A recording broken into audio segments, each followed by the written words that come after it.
আসসালামু আলাইকুম রহমতুল্লাহ বারকাতুহু। সবাই কেমন আছো বন্ধুরা? গতকাল রাতে মাছগুলো নিয়ে আসছে হাজব্যান্ড, তো সেগুলোকে রাতেই কিন্তু আমি কেটে কুটে ধুয়ে রেখে দিয়েছিলাম, কারণ সকালবেলা তাড়াহুড়ো পড়ে যায়। তো মাছগুলো আমি হাজব্যান্ডের জন্য সকালে অল্প করে রান্না করে দিলাম এবং তারপর বাকি রান্নাগুলো কমপ্লিট করে নিলাম। কেমন আছো সবাই?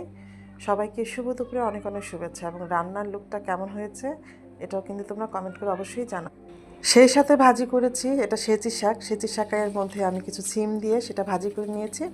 আর এখন মেয়ের জন্য চিকেন ফ্রাইড রাইসের মতো করবো, ভাত দিয়ে গরম গরম ভাত রান্না করেছি। আর এখানে চিকেন দিয়েছি, ডিম দিয়েছি, ফুলকপি, পাতাকপি এবং পেঁয়াজ কলি ছিল, আর সয়া সস তো দিবই। তো এটা দিয়ে সুন্দর করে একটু ম্যারিনেট করে তারপর আমি দেন গরম গরম ভাতটা অল্প করে দিয়ে দিব। এখানে একটু রসুন বাটাও দিয়ে দিলাম স্মেলের জন্য। তো এভাবে রান্না করে নিচ্ছি ঘরে। ভাতের চাল দিয়ে, পলার চাল দিয়ে রান্না করলেও ভালো লাগে। আর রান্নার শেষ পর্যায়ে কিন্তু আমি একটু ধনিয়া পাতা দিয়ে দিলাম। বাস, এই তো হয়ে গেছে আমার মেয়ের জন্য রাইস রান্না করা। আর এখানে কিছু চিকেন রান্না করছি।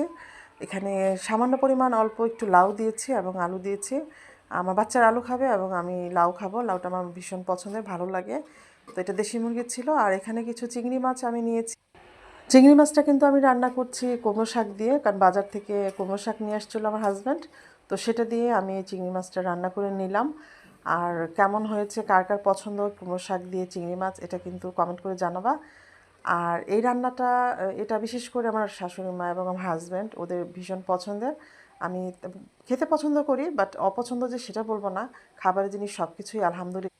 আরেকটা ভাজি করেছি, সেটা হচ্ছে করলা ভাজি। করলা দিয়ে আলু ভাজিটা খেতে আমার অনেক ভালো লাগে। তো তোমাদের কার কার করলা ভাজি খেতে পছন্দ তোমরা কিন্তু কমেন্ট করে জানাবা। আর সেই সাথে আমার রান্না করার ভিডিওটা তোমাদের কাছে কেমন লেগেছে সেটাও জানাবে। সবাই আমার জন্য দোয়া করবে। আজকে এই পর্যন্তই।